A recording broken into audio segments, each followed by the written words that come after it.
Selamat pagi, saudara yang dikasih Tuhan. Kita berjumpa kembali dalam persekutuan doa pagi GKI Gading Indah. Nah, pada pagi hari ini, dalam persekutuan ini lewat layangan yang Anda saksikan, Anda tidak akan melihat wajah saya. Apa tujuannya? Yaitu supaya kita semua bisa fokus pada apa yang kita nyanyikan, kita dengarkan, kita doakan. Mari kita awali persekutuan kita dengan bernyanyi lagu Indahnya Saat Yang Teduh.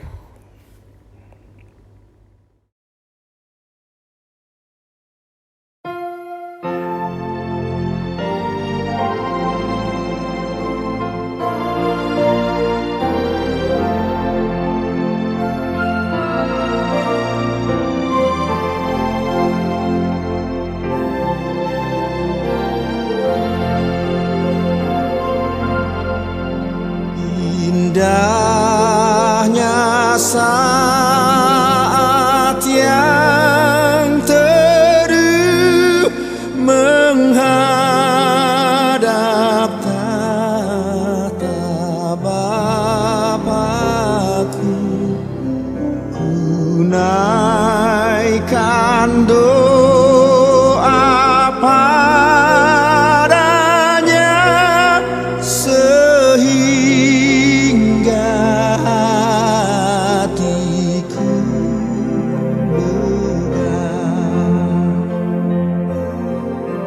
di waktu bimbang dan gentar, jiwaku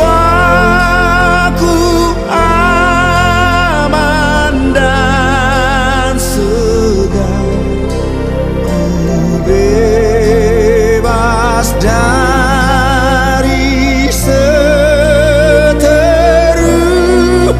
di dalam saat yang teduh. Indahnya saat yang teduh dengan bahagia penuh, betapa rindu hatiku kepada saat doaku.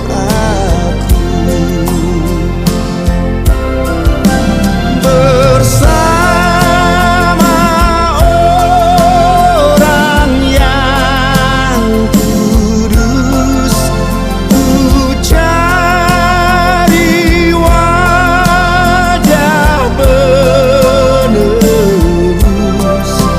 dengan gembira dan teguh, ku nanti saat yang teduh.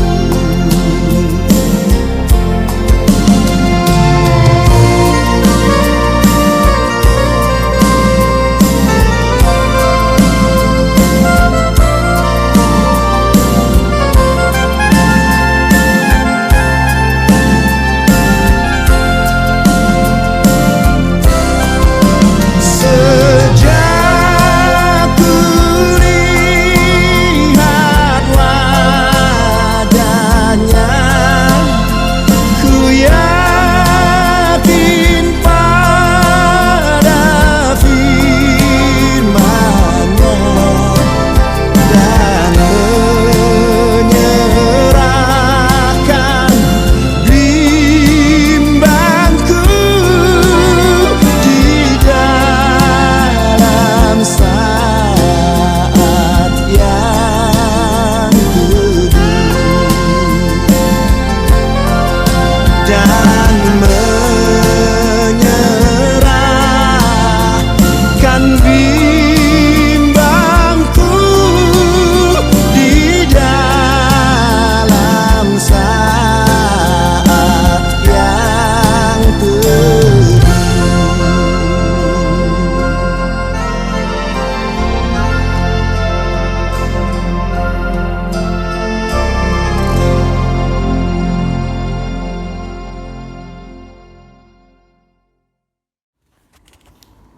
Saudara yang kasih Tuhan, sekitar 3 tahun lalu, tentu mungkin beberapa dari Anda masih ingat, saya mendapat kesempatan untuk menjalani sekitar 2 bulan cuti sabbatical dengan melayani satu jemaat Indonesia di kota Perth, Australia. Dan tentu saya menjalankan tugas sebagai seorang pendeta, berkhotbah, melawat dan sebagainya. Dan untuk melakukan tugas-tugas itu juga untuk keseharian saya di jemaat tersebut, di gereja itu saya dipercayakan untuk membawa mobil inventaris gereja. Ya, kira-kira mobilnya seperti inilah. Nah, yang menarik adalah sebelum saya diperkenankan untuk membawa mobil itu sendiri, saya sempat didampingi oleh seorang aktivis yang semacam memberikan kesempatan bagi saya untuk berorientasi dengan cara mengemudi di negara yang berbeda. Sebetulnya sih tidak banyak yang berbeda. Peraturan banyak, yang membedakan hanya mungkin di sana aturan itu jauh lebih ketat dipegang. Dan syukurlah saya cukup hati-hati. Saya sudah mempersiapkan diri juga dengan lebih dahulu mendaftar untuk memiliki SIM internasional dari Indonesia. Nah, tapi ada satu hal yang saya sempat beberapa kali diingatkan, yaitu ketika saya harus keluar dari satu jalan atau saya bertemu dengan tanda atau rambu lintas ini, rambu stop. Nah, apa yang terjadi? Kenapa saya kok sampai perlu diperingatkan beberapa kali oleh aktivis gereja tersebut? Karena mungkin saya masih sangat terbawa dengan kebiasaan mengemudi di Indonesia. Biasanya kalau kita berjumpa dengan tanda ini, kita akan mengartikannya dengan melaju pelan-pelan ya, sambil mungkin melihat kiri kanan apakah ada kendaraan dari arah yang lain, dan kalau tidak ada jalan kosong ya kita jalan saja ya. Tapi rupanya di sana saya harus benar-benar berhenti. Saya selalu diperingatkan kalau saya maksudnya tidak berhenti, hanya melambat atau bahkan melaju terus, maka bisa jadi ketika ada kamera yang tersembunyi dari polisi, saya akan ditangkap atau diambil gambarnya, lalu akan mendapat surat tilang yang nilainya kalau dirupiahkan cukup lumayan, saudara. Nah, rupanya kita sebagai manusia memang mungkin terlalu terbiasa dengan dunia yang bergerak begitu cepat. Bukan hanya mobil yang bergerak cepat, tapi juga orang, apalagi kita di kota besar seperti Jakarta, yang selalu bergerak dengan begitu cepat, berpindah dari satu titik ke titik lain, berjalan dengan cepat, seakan-akan ada sesuatu yang mengejar kita, sehingga sukar bagi kita untuk sungguh-sungguh berhenti.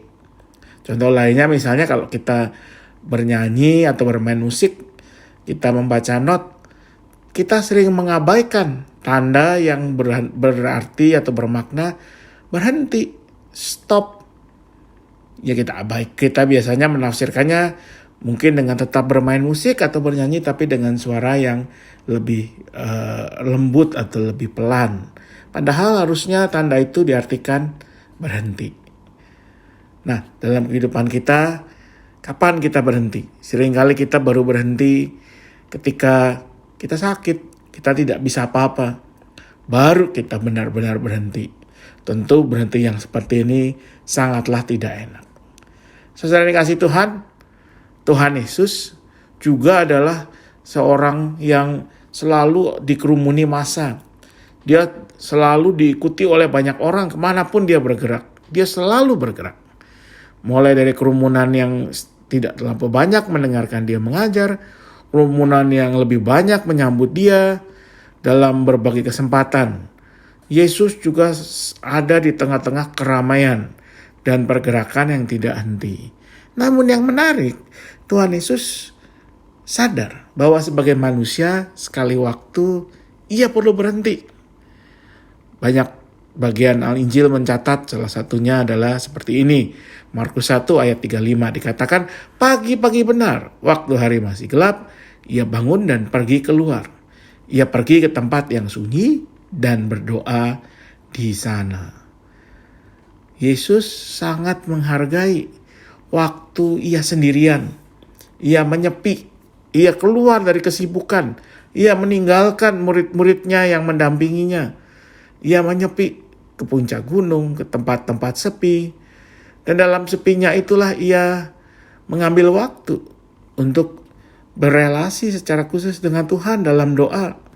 Ia berelasi dengan Sang Bapa dalam saat heningnya. Ia berhenti dari segalanya.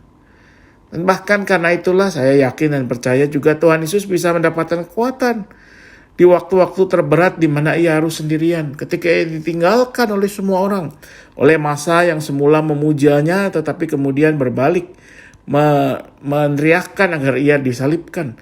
Bahkan ketika ia ditinggalkan oleh murid-muridnya, ketika ia harus tergantung sendirian di kayu salib, Yesus mendapatkan kekuatan dari waktu-waktu yang ia jalani sendirian dalam hening, dalam berdiam diri.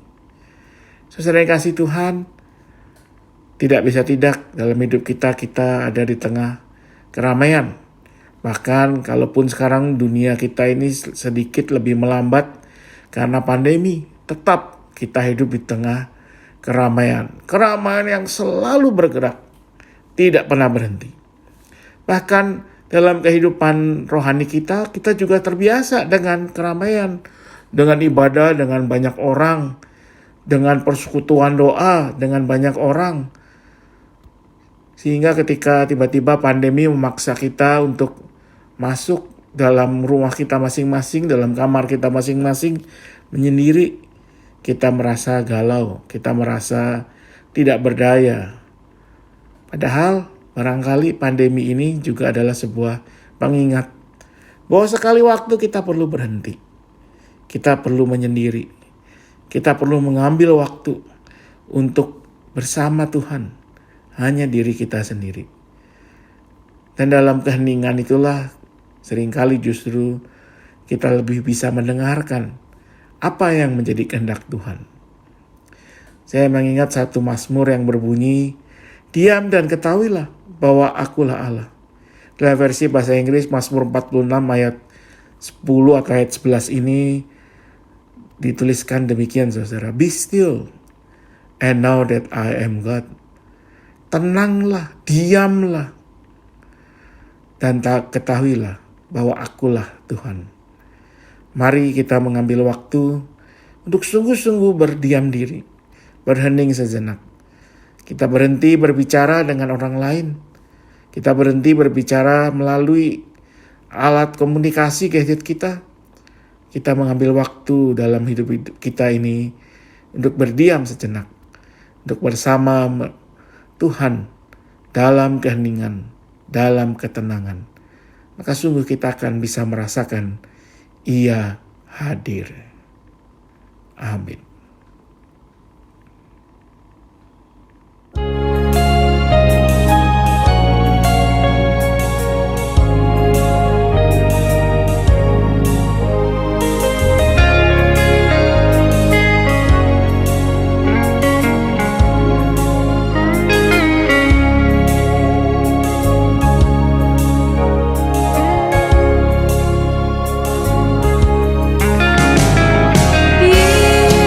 Yesus, kawan yang setia.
Mari kita berdoa.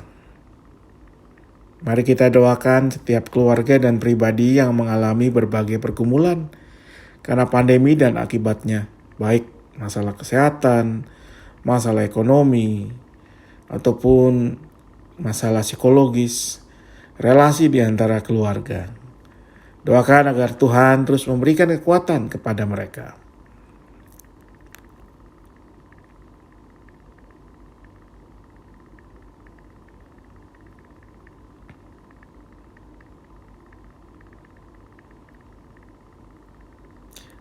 Mari kita doakan juga setiap keluarga atau pribadi yang mengalami kedukaan di tengah pandemi ini, yang harus kehilangan orang-orang yang terkasih, yang harus berpisah dengan kekasih-kekasih mereka. Biarlah Tuhan yang memberikan penghiburan, kekuatan, dan juga pengharapan untuk menjalani masa depan tidak lagi bersama kekasih mereka, tetapi dalam keyakinan juga bahwa Tuhan tidak pernah meninggalkan mereka.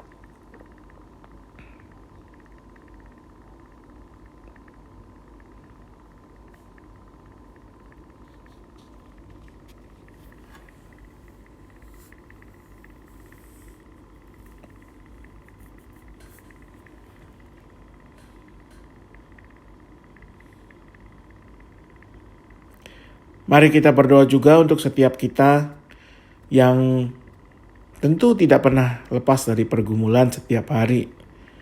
Kita mohonkan kekuatan dari Tuhan agar kita boleh terus merasakan kehadiran Tuhan. Bahkan di tengah pergumulan yang begitu berat yang kita tidak tahu bagaimana kira-kira bisa melewatinya. Kiranya Tuhan yang terus memimpin kita di setiap pergumulan kita.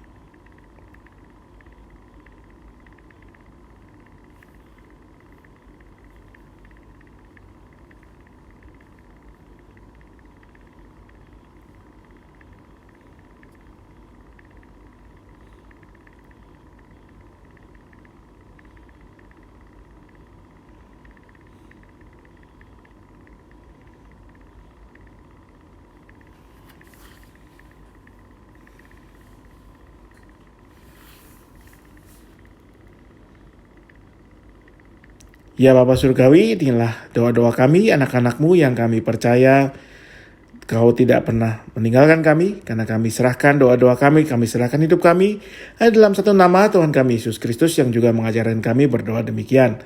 Bapa kami yang di sorga, dikuduskanlah namamu, datanglah kerajaan-Mu, jadilah kehendak-Mu di bumi seperti di sorga. Berikanlah kami pada hari ini makanan kami yang secukupnya. Ampunilah kami seperti kami mengampuni orang yang bersalah kepada kami. Dan janganlah bawa kami ke dalam pencobaan, tetapi lepaskanlah kami dari yang jahat. Karena Engkau yang punya kerajaan, kekuasaan, dan kemuliaan sampai selama-lamanya. Amin.